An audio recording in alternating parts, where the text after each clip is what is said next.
자, 내부 직접 환경.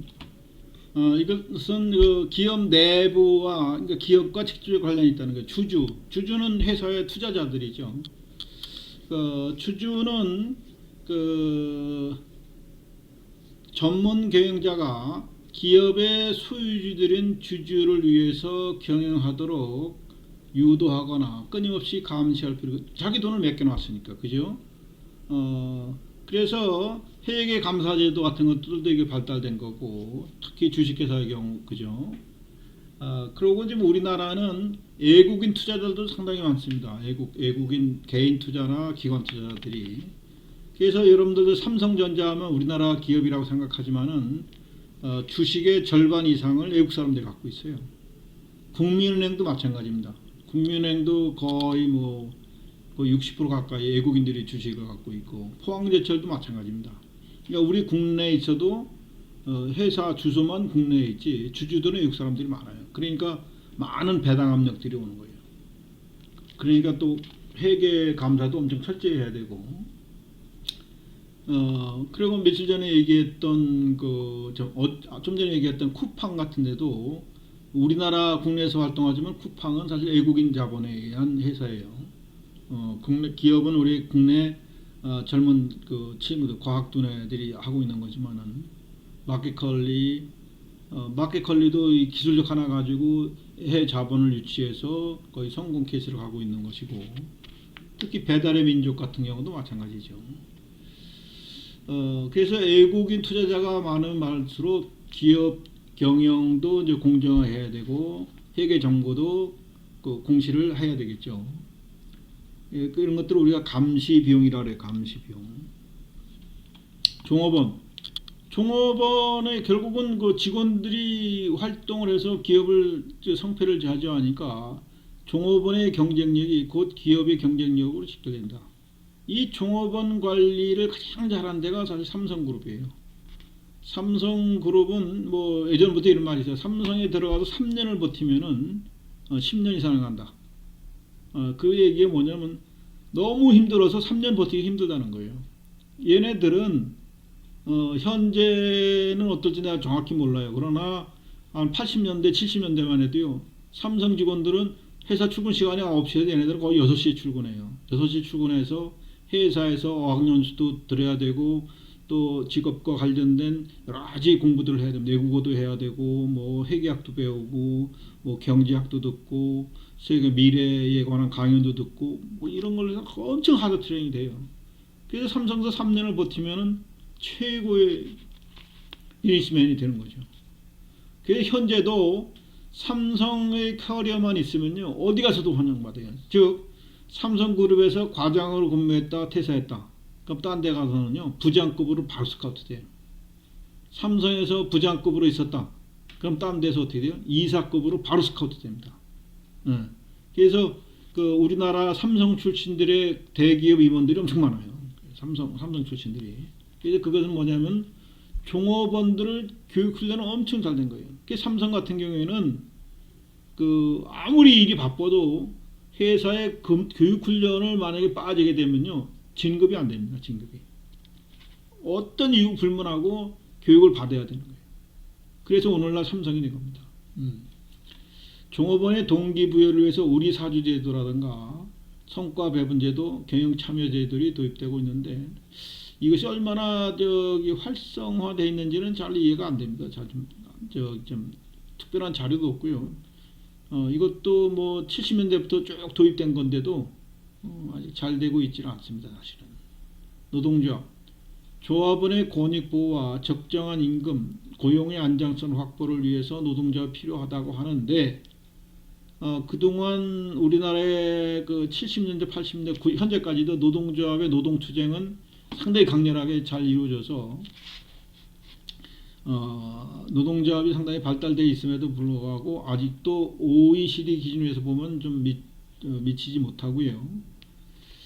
그 이제 문제점은 대기업의 노동조합들은 잘 되고 있어요. 권한도 엄청나게 막강하고, 특히 이제 산불노조라고 그래가지고 금융노조라든가 또는 철강노조, 또 화물 뭐 철강노조, 운송노조 이런 것들은 그 파워가 엄청나요.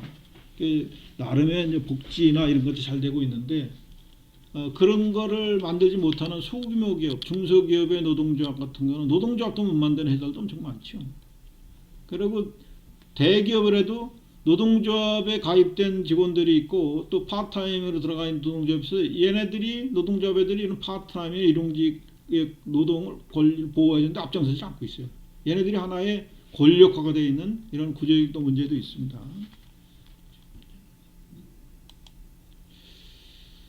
노조의 조직률 및 종업원 추이를 보면은 노조가 그 8, 90년대는 좀 상당히 있다가 쭉 올라가고 있죠. 많이 성장이 되어 있습니다만은 OECD 평균은 약 29%인데 우리나라는 12.5인가? 그죠? 12.5%로 오히려 줄어들고 있죠. 줄어들고 있어요. 이런 문제는 노동조합이 그 정치적 활동 너무 많이 활동해서 이런 현상도 역현상이 발생되고 있어요. 그러니까 노조들의 어떤 그 권익이라든가 급여 체계나 이런 데 관심보다도 정치적으로 너무 많이 움직였어요. 우리나라는. 그래서 노동조합 활동에 대한 피로도도 많이 쌓여 있습니다. 사실. 자, 그 다음에 이제 기업 직접 내부 환경에서 가장 중요한 위치에 있다고 보는 사람이 사실 경영자죠.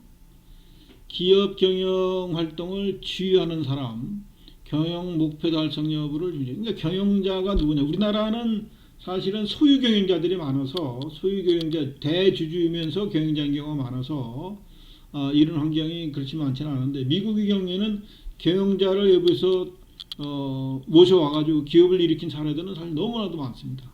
너무나도 많은데 우리 교재에서는 델타라고 하는 앤더슨 델타항공의 그 CEO, 그러니까 사장이죠. 를 기업 회생을 시킨 후 이 사람은 바로 또 딱 시킨 후 그만뒀어요. 그래서 경영계에 은퇴했고요.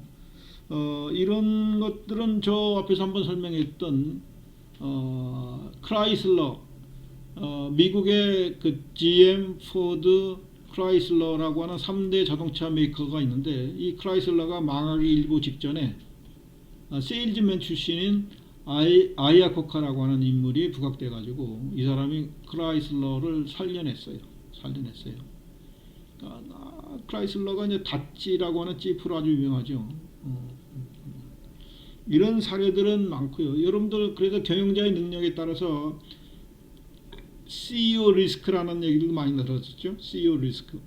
대한항공이라는 그룹이 엄청난 그 항공계는 아주 독자적인 기업인데 망하기 전 일부 직전까지 와 있죠. 그거예요. 그 조현아라고 하는 땅콩 해양 사태 들어봤죠, 여러분들? 아마 초등학교 때나 유치원 때 아마 들어봤을 겁니다. 초등학교 때나 중학교 때. 그리고 그 밑에 또 조현민이라고 나이도 30대 초반밖에 안 되는 젊은 애인데 그냥 50대가 넘는 그 중역진들한테 막 이놈 저놈 쌍소리 해가면서 그리고 그런 게 이제 녹음 테이프에서 다 나왔었죠. 그 엄마는 또 더 심했죠. 그 아들도 조현태라고 인하대학교 뭐 이사장도 하면서 아주 문제가 많은. 그러니까 경영자로서 능력이 없는데 설립자 조중훈 씨의 아들이라는 이유로 자식이라는 이유로 경영진에 나와서 기업을 아주 그냥 폭망하게 하는 이렇게 얘기로 몰아넣고 있습니다. 사실 칼이라고 하는 것이 70년대 중후반만 해도요 우리나라에서 대학생 졸업자들이 가장 가고 싶어하는 기업이 칼이 있을 정도예요. 훌륭한 인재들도 많이 갖고 삼성이나 LG보다도 더 선호했던데요. 지금도 칼이 이렇게 유지되는 거는 그 똑똑한 두뇌들이 가서 조현민이 어떤 개지랄을 하도 기업을 이끌고 오기 때문에 서포트를 잘 해주기 때문에 그나마 살아남아 있다 이렇게 보시면 되겠습니다. 그 다음에 조직 문화. 이 조직 문화도 여러분 우리나라의 그 삼성이라는 기업 그룹과 현대라고 하는 그룹과 LG라고 하는 그룹의 조직 문화가 상당히 다릅니다. 삼성은 철저한 조직적이에요. 아주 냉철할 정도로 그 철저한 관리 체제 하에 있고 LG는 그 냉철함은 좀 덜하지만은 이게 삼성에서도 많이 배우기도 했었죠. 인화 단계를 캐치프레이스로 하고 있고 현대 같은 경우에는 노가다 정신이라 해요. 노가다 정신. 산업 일선에서 직접 몸으로 부딪혀하면서 일하는 이런 걸로 해서 조직 문화가 크게 다릅니다. 어쨌거나 조직 구성원들이 공유하는 가치관이나 신념, 사고방식들에 의해서 영향을 많이 받고요. 조직 구성원들의 머릿속에 존재하고 있는 뭐 과업 수행의 행동 이런 것들이 지배하기 때문에 목적 달성에 적지 않은 영향을 미친다. 그래가지고 조직 문화에 대해서 상당히 강조하신 분이 미국의 그 스티븐 콥이라고 하는 그 교수가 이 조직 문화에 대해서 상당히 강조를 하신 분으로 아주 유명하십니다. 그래서 이 사람의 조언으로 포드라든가 GM이라든가 크라이슬러 이런 사람 회사들이 위험에 빠졌을 때 그 위험에서 회생하게 한 어드바이스를 하신 교수로 아주 유명하십니다.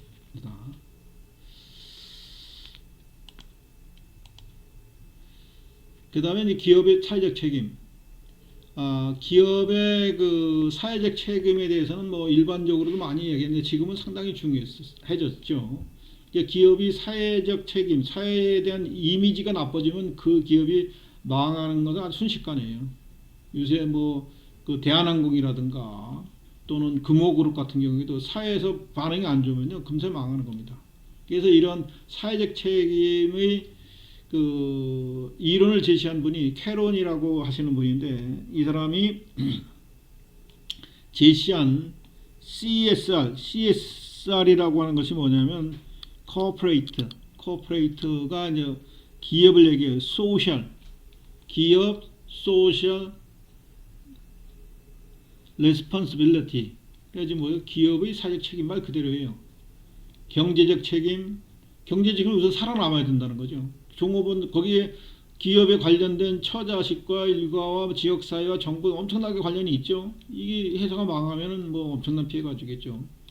그러면 이제 법적 책임, 법에서 요구하는 법적 요구사항을 위반하지 않고 그 규제 내에서 활동해야 될 책임이 있다. 윤리적 책임은 법적으로는 책임이 없다 해도 도덕적으로 문제가 있는 문건을 만들어 판다거나, 그죠? 마리화나라든가 뭐 이런 건 뭐 법적 제재도 있겠지만은 뭐 이런 것들 사회적 공기에 좋지 않은 물건들을 마저 판다면 윤리적 책임이겠죠.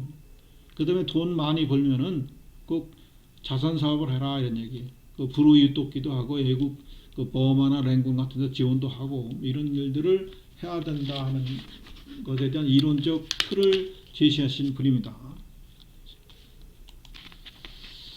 자, 사회적 책임의 의의와 전개 과정을 50년대는 이때 이제 이런 그 사회적 책임에 관해서 생각하기 시작을 했는데 처음에는 좀 돈 번 돈 가지고 자선 사업 좀 해라 이런 개념에서 출발했는데 이제 60년대 들어서부터는 기업이 CSR 이게 사회적 책임이랬죠. Corporate 사회적 책임. 그러니까 자선적 개념보다는 좀 넓어진 개념에 이 도입됐고 80년대 들어서는 윤리적 책임. 90년대 들어와서는 시민으로서의 하나의 책임이 있다. 그래서 이런 경제적 책임, 법적 책임, 윤리적 책임, 자선적 책임이 있다 하는 것을 좀 아시고 그래서 기업의 사회적 책임에 대해서 OECD에서 다국적 기업의 가이드라인이라는 것을 제정을 해서 발표를 했고요. 뭐 이런 일을 해야 된다. 또 UN 글로벌 컴팩트라고 그래가지고 이것도 다국적 기업의 가이드라인과 비슷한 항목들을 열거를 했고 국제 표준화 기구 ISO 26000이라는 기구에서도 기업이 준수해야 할 내용들을 쭉 정리해준 그 서류 목록이 있습니다. 이것들을 잘 이행하도록 국제적인 감시와 소위 조언을 아끼지 않고 있죠.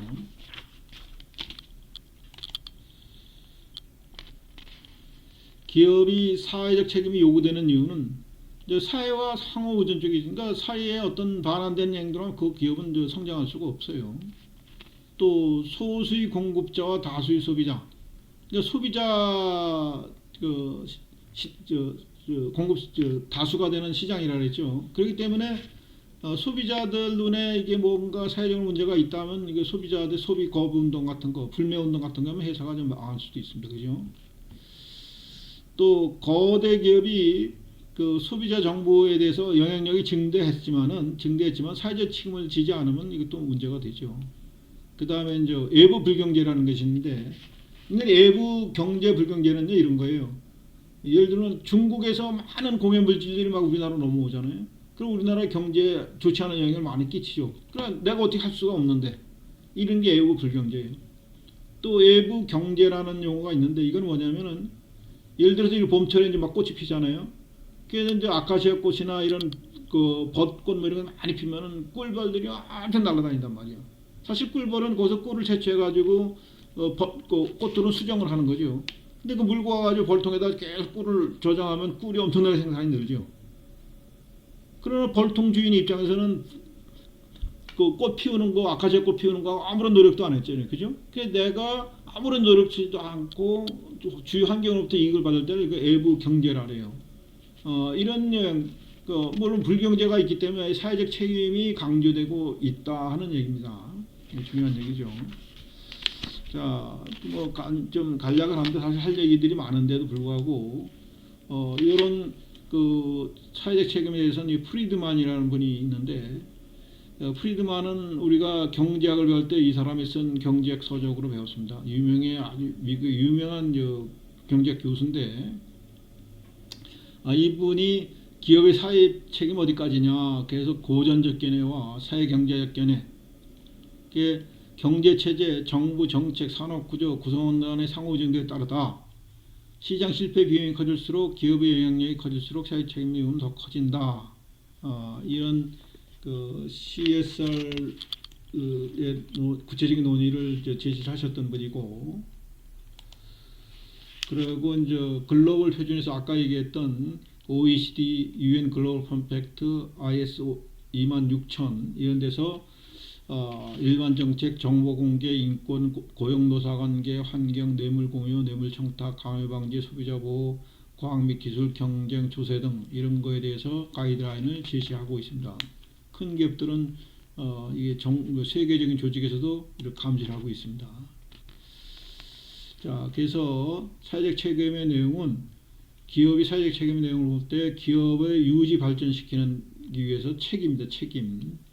기업의 이해관계자에 대한 책임, 소유주와 주주에 대한 책임, 종업원에 대한 책임, 소비자에 대한 책임, 지역사회에 대한 책임, 이것도 직접 환경에 대한 책임이죠. 자, 이런 사회적 책임에 대한 새로운 시각을 제시한 것이 하버드 비즈니스 리뷰지에서부터 제공을 했는데, 공유 가치를 만들어라 이런 게 create sharing value. 그러니까 기업뿐만 아니라 사회가 공유하는 가치를 만들어서 같이 커나가자 하는 얘기예요. 같이 커나가자.